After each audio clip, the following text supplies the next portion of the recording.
হে আল্লাহ, হে আমার প্রতিপালক, আপনি আমাদেরকে এই প্রাকৃতিক দুর্যোগের হাত থেকে হেফাজত করুন। আপনি একমাত্র হেফাজতের মালিক।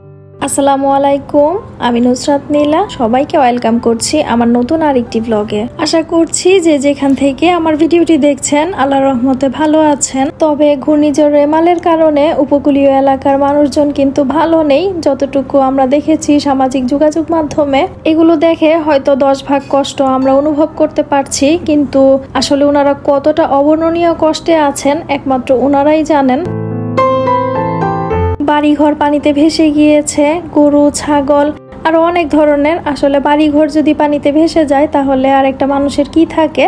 যাই হোক, দোয়া ছাড়া ওনাদের জন্য দেওয়ার মতো আর কোনো কিছুই নেই। মহান আল্লাহ ওনাদেরকে এই প্রাকৃতিক দুর্যোগের হাত থেকে রক্ষা করুন, তাদের কষ্ট একটু কমিয়ে দিন। সকালে ঘুম থেকে উঠে 6:30টার দিকে বারান্দায় গিয়েছিলাম, তবে এত বাতাস আর বৃষ্টি ছিল কোনোভাবেই বারান্দায় দাঁড়ানো সম্ভব হয়নি। যতটুকু ক্লিপ আমি ভিডিওতে অ্যাড করেছি সবটাই কিন্তু সকাল 10টার পর। এখন হয়তো অনেকেই আমাকে বলবেন যে আপনি মুখে কষ্ট প্রকাশ করছেন, দুঃখ প্রকাশ করছেন, কিন্তু খিচুড়ি বিলাস করছেন বা বৃষ্টির দিনে খিচুড়ি রান্না করে খাচ্ছেন।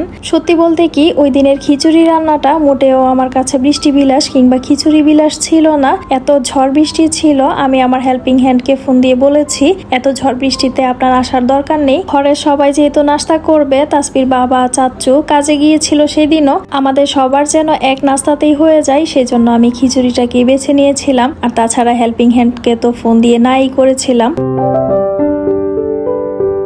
হেল্পিং হ্যান্ড ছাড়া বাচ্চা নিয়ে আমার কাছে খিচুড়িটাই সহজ মনে হয়েছিল, সেজন্য আমি খিচুড়িটাই রান্না করছিলাম। আর তাছাড়া আমি ছোট ছোট বক্সে গরুর মাংস কিংবা গরুর নেহারি এগুলো কষিয়ে রেখে দিই। অনেক সময় হেল্পিং হ্যান্ড নিজে থেকে আসে না কিংবা তাড়াহুড়া থাকে নিজেদেরও, ওই রকম সময়ে আমি নেহারি কিংবা মাংসের কষানো বক্স একটা বের করে খিচুড়ি রান্না করে ফেলি।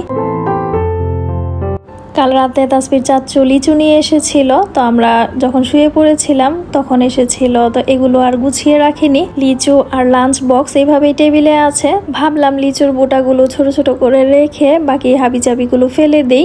আমরা কিন্তু লিচুর রাজ্যের মানুষ, মানে লিচুর দেশের মানুষ। ব্রাহ্মণবাড়িয়ার বিজয়নগর উপজেলা লিচুর জন্য অনেক বিখ্যাত। আপনারা কতটুকু জানেন আমি জানি না। আমাদের বিজয়নগর উপজেলার আউলিয়া বাজারে প্রতিদিন প্রায় কোটি টাকার লিচু কেনা বেচা হয়।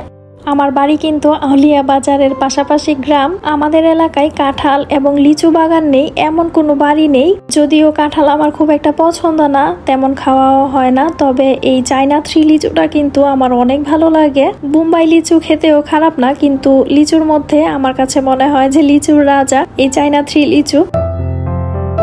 যাই হোক, টেবিল গোছানো শেষ করে এখন আবার রান্নাঘরে আসলাম। এদিকে খিচুড়িটা প্রায় হয়ে গিয়েছে, একটু আমের আচার দিয়ে নামিয়ে নিব।